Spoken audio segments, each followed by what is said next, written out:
Hello বন্ধুরা, তো আবার আমরা চলে এসেছি আর একটি হারভেস্টিং ভিডিও নিয়ে।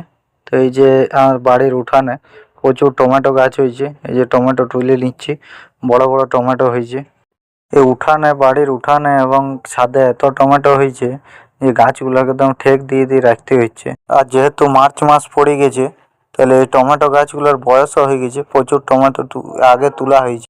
আর এবারে তুলে নিচ্ছি। এই যে দেখুন, এই কুমড়া গাছে কুমড়া ফুলের বড়া খেতে দারুণ লাগে। আর সবচেয়ে মেন কথা হচ্ছে যে এই কুমড়া ফুল এগুলো আপনারা বাজারে কিনতেও পাবেন না। আর কুমড়া ফুল গাছ ভালো করার জন্য মাটিটাকে একদম ভুরভুরে রাখতে হবে, আর বেশি জল দেওয়ার দরকার নেই। তবুও আমাদের গাছগুলোতে কুমড়া দু একটা ধরিছে ছোট ছোট। আর কিছু কিছু কুমড়া এই যে হলুদ হয়ে যাচ্ছে, দেখুন এই যে হলুদ হয়ে যাচ্ছে। এই ফুলটা আমি তুলে নেবো আর কুমড়াটা ফেলে দিচ্ছি। আশা রাখছি এই কুমড়া গাছটায় অনেক কুমড়া খাওয়াবে। ছোট ছোট কুমড়া ধরিছে, পরে একদিন আপনাদেরকে ভিডিও করে দেখাবো। আর কত টমেটো ধরে আছে একদিন দেখাবো ভিডিও করে।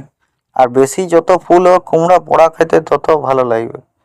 আর এই যে পাশে দেখতে পাচ্ছেন লাল শাকের, এই লাল খাড়া গাছটা প্রায় 5-6 ফুট লম্বা হয়ে গেছে, এত বাড়ি গেছে। বাড়ির সামনে যদি আপনাদের জায়গা থাকে এরকম আপনারা গাছ লাগাইতে পারেন। আর মাটি কোনোদিনও ধোকা দেয় না। আপনি যদি একটুকু মেহনত করেন দেখবেন মাটি আপনাকে অনেক গুণ করে ফিরাই দিচ্ছে। আর এই বাড়ির উঠান থেকে আবার কাল্লা গাছও লাগানো আছে, ওই কাল্লা গাছটাও বড় হচ্ছে, উঠছে। এই যে এবারে আমি ছাদে চলে এসেছি, ছাদেও টমেটো গাছগুলো আছে। এই টমেটো গাছগুলো অনেক ফলন দিয়েছে আর এখনও দিয়ে যাচ্ছে, তবে এগুলো প্রায় মরার কাছাকাছি চলে এসছে, কারণ প্রায় মার্চ মাস হয়ে গেছে।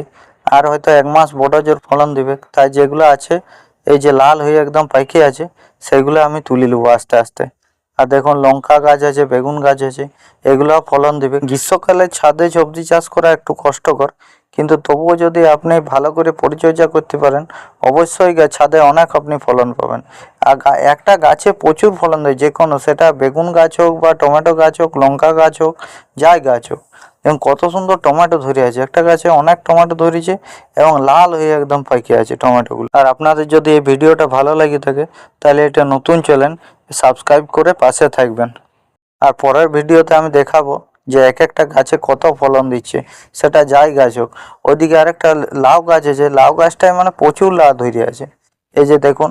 তাহলে আজকে এই যে ছোট্ট হারভেস্টিং, এই ফুলগুলা কুমড়া ফুল এবং এই যে টমেটোগুলা তুললাম, টমেটো